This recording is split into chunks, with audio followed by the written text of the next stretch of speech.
Bismillahirrahmanirrahim. Assalamu alaikum, dear students. I am Ms. Nosheen, your Islamic Studies teacher, with you with a new lesson today. Our today's lesson is about Islam, the religion of ease. In this lesson, we are going to study how Islam is being made by Allah a very easy and simple religion to follow. As you know, the religion of Allah is one of simplicity and ease, and whereby Allah, the most kind, wishes for humanity, mankind, the goodness of this world and the hereafter. That's why Allah says in the Holy Quran that Allah does not want to place you in difficulty, but He wants to purify you and to complete His favors to you that you may be thankful. Let's proceed with our lesson today. First of all, we'll go through the objectives. By the end of the lesson, you'll be able to explain the effects of the simplification of Islamic instructions on its spread. You will be able to differentiate between simplification and negligence of religion in regard to religion principles. You will be able to study about the aspects of facilitation of Islam from the messenger's biography, his seerah, peace be upon him. You will be able to learn the noble values, ethics from the Prophet's biography that led Islam to prevail in this world. You will be able to know the messenger's adherence to the fundamental principles of religion, and in the end you'll be able to know the reasons of prevalence of Islam by its code of conduct, simplicity and ease. So first of all, we look into the ease of Islam. What is the ease of Islam is all about? One of the prominent factor of Islam is that it has laid forth such rules and laws that create ease for humanity without burdening them. The tradition of the Prophet, peace be upon him, and his biography, Sirah, if we read it thoroughly, we find that the messenger's guidelines and guidance corresponds with the human natural disposition. He did not ask people to do things that are burdensome for them.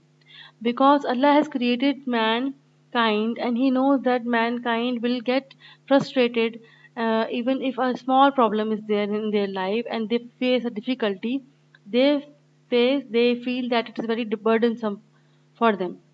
So that's why Allah created Islam and make the laws and rules, Sharia rules and regulations easy for them to follow. The Quran, the Holy Quran clarifies that to men. Allah says, He releases them from their heavy burdens. He, Allah Almighty, releases them from their heavy burdens and from the fetters binding that were upon them. And in other place, Allah Almighty said that we task no soul except according to its capacity. The above verse explicitly stated that people were not tasked with such duties which are beyond their abilities and capability. Why? Because putting burdens which are out of your domain or capacity of the people is contrary to the justice of Allah Almighty, which is also evident by the study of the Holy Prophet's biography, Sirah, where we find that the messenger's guideline correspond with the human natural disposition. They correspond to the human nature, and he did not ask people to do things that are burdensome for them, that will make that they will think that they are very difficult for them to do. There is a hadith narrated by Aisha, may Allah pleased with her. Whenever Allah's messenger, she said that whenever Allah's messenger, peace be upon him, was given the choice of one of two matters, he would choose the easier of the two, as long as it was not sinful to do so. But if it was sinful to do so, he would not approach it. Allah's messenger never took revenge over anybody, nor for his own sake.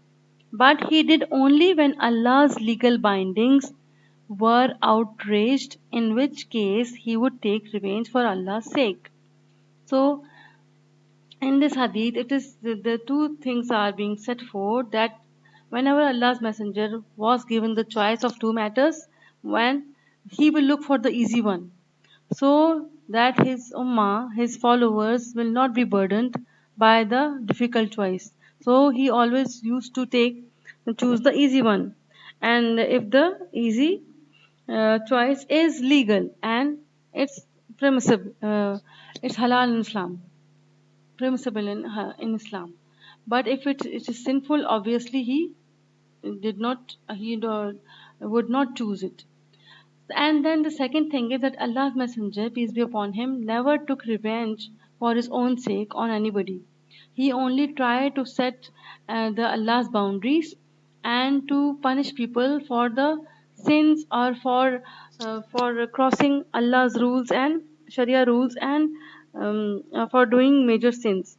So he never punished for his own sake, only for to establish Islamic rules and Islam in the society. Let's see some aspects of facilitation in the messenger's guidance.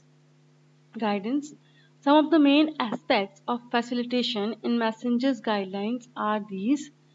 The messenger urged to facilitation in dealing with others. For example, he urged to remove hardship from the needy people.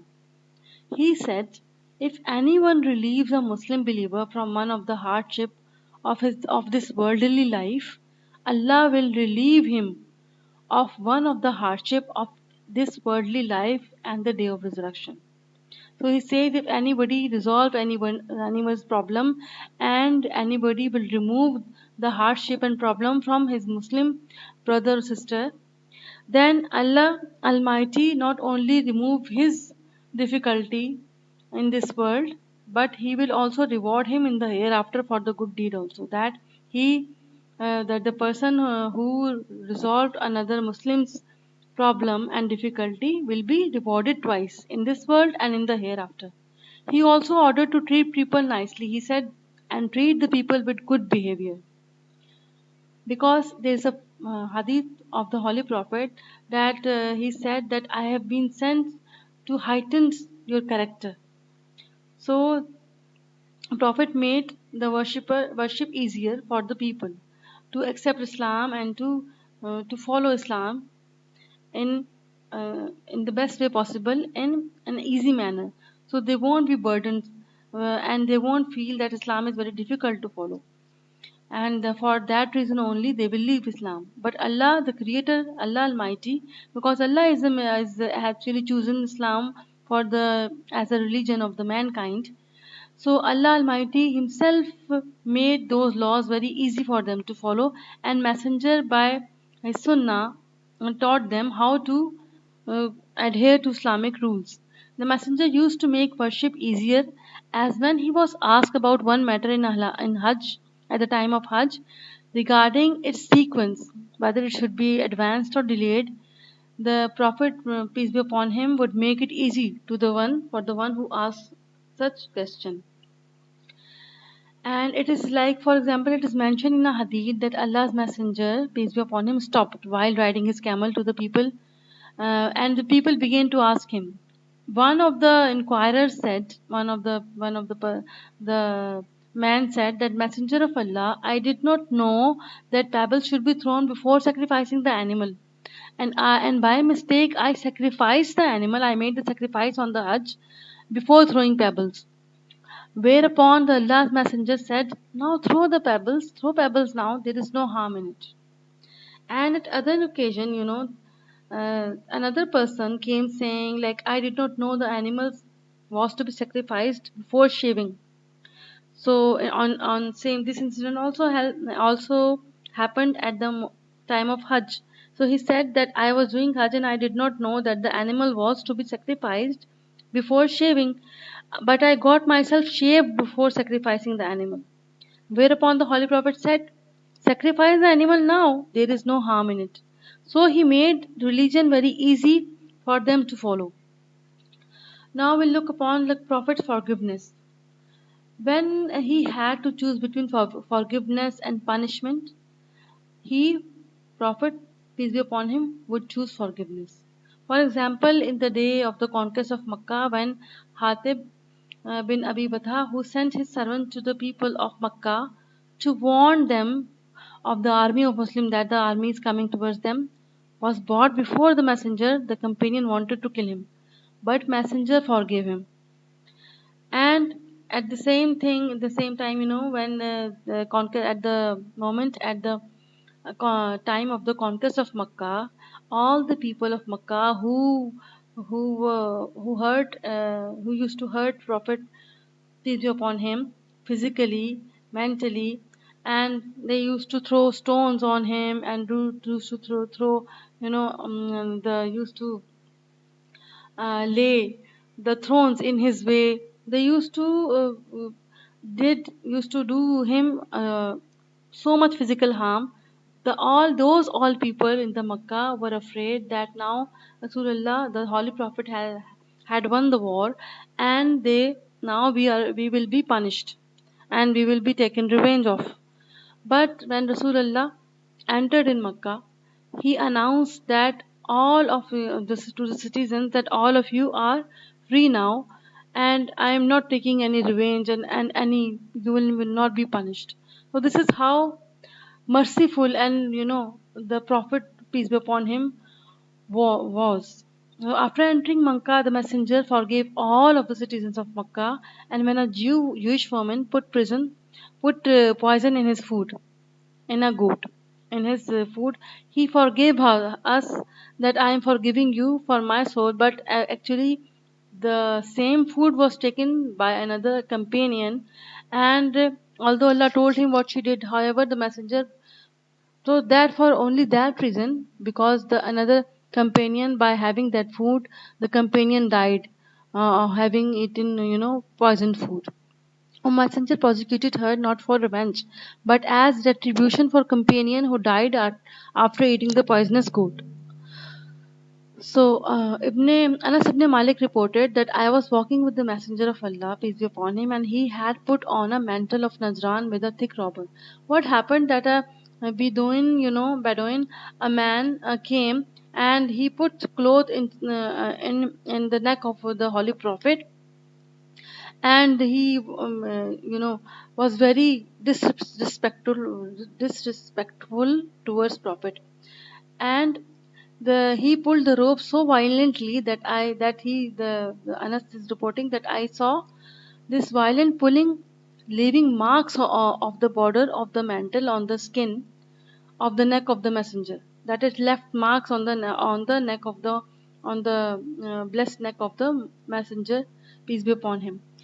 And the Bedouin, said Muhammad with harsh words, Muhammad, issue command that I should be given out of wealth of Allah, which is at your disposal. He wanted some money to be given from Baitul Mal. So Allah's messenger, peace be upon him, turned his attention to the man and he smiled. He behaved very rudely with the Holy Prophet, peace be upon him, but still then he smiled and he said nothing to him in retaliation, and he ordered him for some money to be taken or to be given from the Baitul Mal. Now we'll talk about the tolerance of Holy Prophet. The Holy Prophet was very patient and tolerant. In a society, there were enemies. When Islam first started, the whole Makkah was the enemy of the Holy Prophet, and only few people were there who accepted the call. But towards Islam, but Rasul, and they used to tease Rasulullah to harm Rasulullah in any way possible. But during all that period, he was very patient and tolerant towards them. He never, you know, did any. He never uttered any bad words towards them. Even when the messenger, peace be upon him, got angry, he did not take that as a revenge for himself, as he was the most tolerant person and most patient person. When people does evil to him, he will forgive them. He used to forgive them and return their evil deed with kindness. And that's what happened, that there is a lady who used to throw garbage whenever the Holy Prophet used to go towards to pray, and whenever he for salah, and whenever he used to go, and there is a way he used to pass by, this lady she was an old lady, she used to throw garbage on the Holy Prophet, and Holy Prophet then had to change all, return home, and then had to change all his clothes and everything. One day, while Holy Prophet was going, and the garbage did not come. So Holy Prophet went to the woman's house, that old woman house, and said that today you did not throw the garbage. So I got worried what happened to you. She was sick. So she, was so touched by this mercy and tolerant and good behavior of Rasul, of the Holy Prophet, that she converted to Muslim.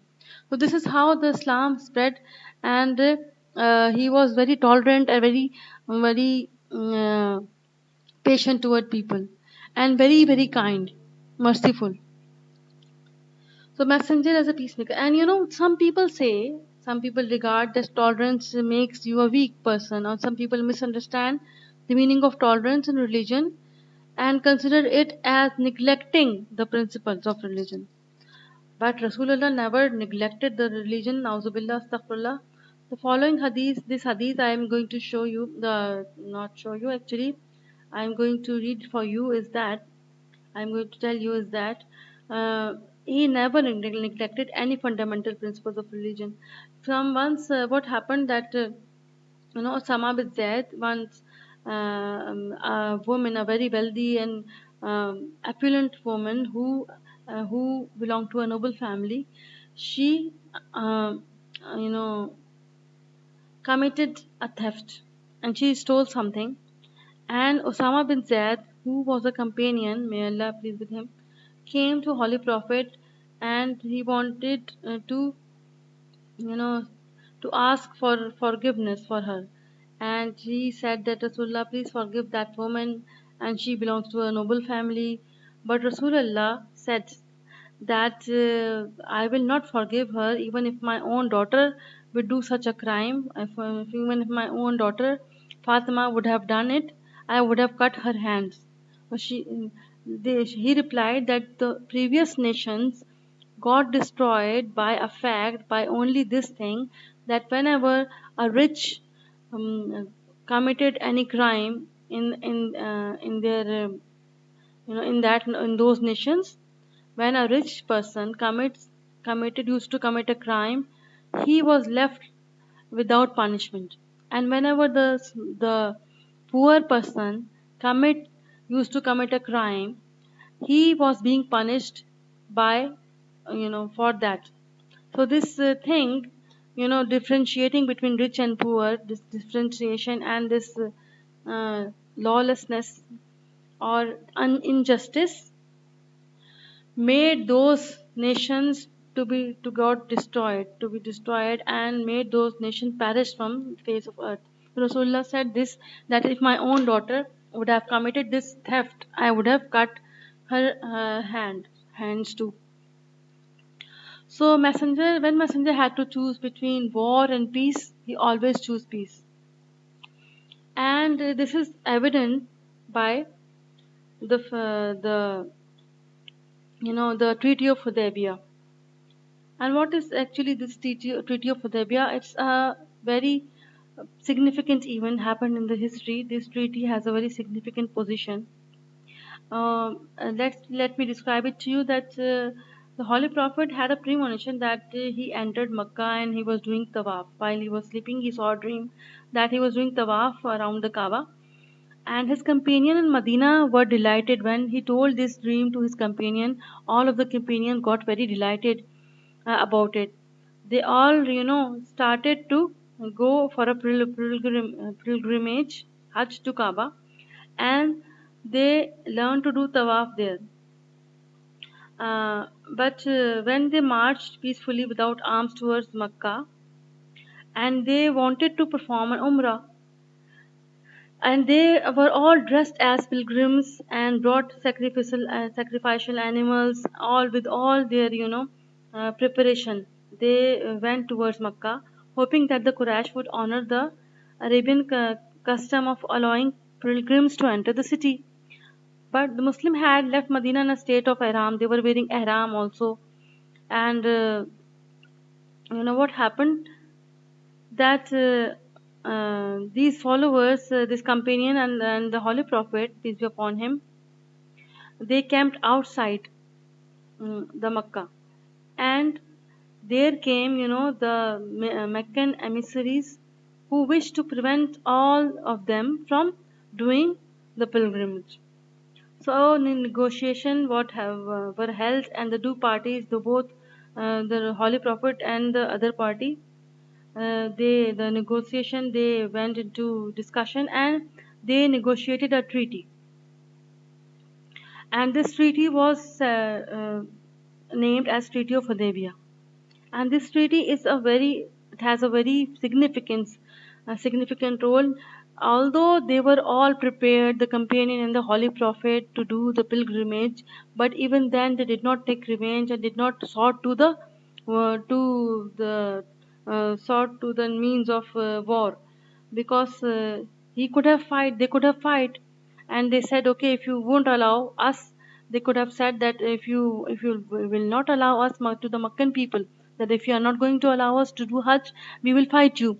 But instead of fighting, this matter was resolved peacefully by the Holy Prophet.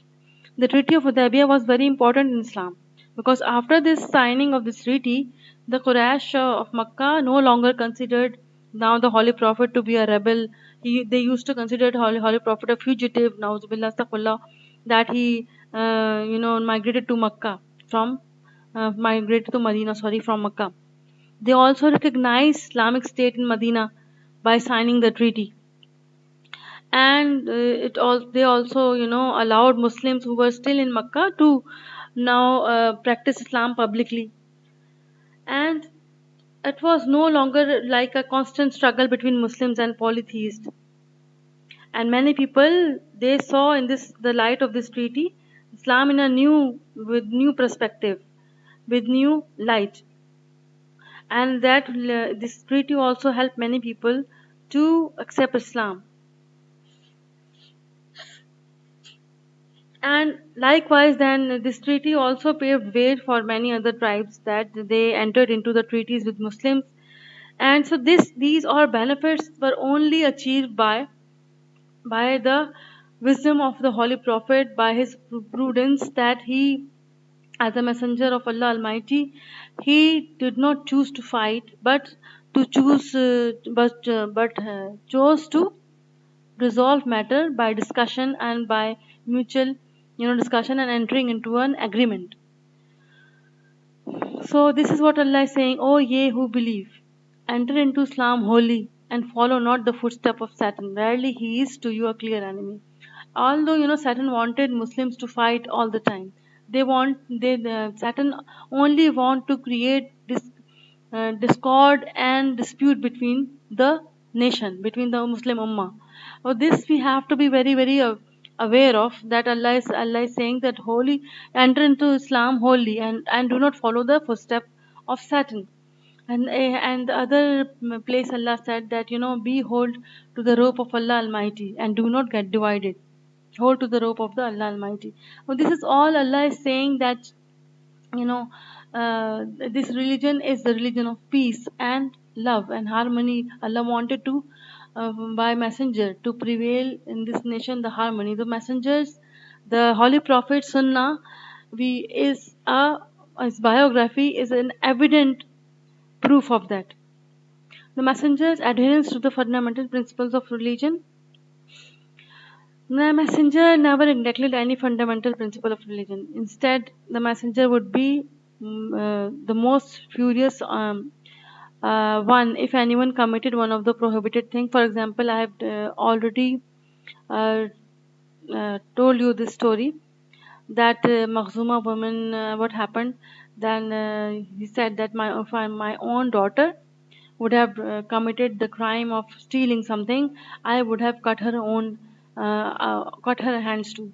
So he was also very angry. Used to on in religion, when there is a matter of application of the religion, of religious laws and Sharia, he would not tolerate any mishap, in that, or any mistake in that. He was angry with those who skip congregational prayer. When the messenger got angry, he did not take that as a revenge for himself, as he was the most tolerant person. When people does evil to him, he will forgive them and turn their evil deeds with kindness. So what are the effects of Islamic tolerance? Islamic principle which calls for tolerance and the simplicity and ease of its teaching is one of the most important factors of its prevalence. It spread because of this, and the acceptance by people that Islam is a tolerant and simple religion which talks about which is easy to be followed. Many people embrace Islam without waging wars or fights after observed Muslim practicing the teaching of Islam in their treatment with other with tolerance. Moreover, like when Omanis accepted Islam, and when Islam came to Oman in the era of the Holy Prophet, they were also very impressed by the behavior of the by the Sunnah, by the biography and his behavior of the Holy Prophet, and by by watching the behavior, Islamic behavior of ease, love, and tolerance of Omanis, when Omanis used to go to Africa, of the whole East African region became Muslim because they saw the tolerance and they saw the goodness of Islam and the good morals of Islam being presented by the Muslims. So they accepted also without any fight. The East African states were all converted to Islam by the Omanis, and not by sword or by any military means, but by only seeing them and observing their nature and their behavior. So many people embrace Islam without waging wars. Moreover, the easiness of this teaching made those who embrace Islam devoted and proud Muslims. Among such people who devoted to their religion and have clear understanding about facility in Islam is Rabi ibn Amir. May Allah be pleased with him. When he met the leader of Persians, he said, Rabi, when we came to bring people out from the narrowness of this world to the vastness of this world and the hereafter. When he was, when they were two armies were each other facing each other, he said that we only came to bring you people out of the narrowness of this world to the vastness of the world and the hereafter.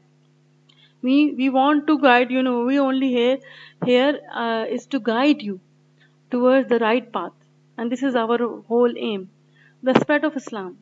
Now it is apparent that the teachings of this religion are eased and simple, and its interactions are based upon the noble values and good morals and ethics, as well as upon the Muslims' pious ancestors' embodiment of following of these rules and principles, applying these rules and principles in their life. These were the reasons of its prevalent spread and the people's contentment and acceptance with it. Well, this is how, we have seen that how Islam is being made easy for us to follow by Allah Almighty and by the Prophet, peace be upon him, that he used to choose the easy, permissible choice or action which is being offered by Allah Almighty. It is being presented by two choices. So this is how his seerah, his biography, his good, heightened moral ethics, and his behavior towards the people changed the whole scenario of the world, and people accepted Islam from far and wide, and Islam gained a very uh, big empire in this result. I hope you enjoyed the today's lesson. I will be with the last lesson of the book. Be with you soon, and have a good day.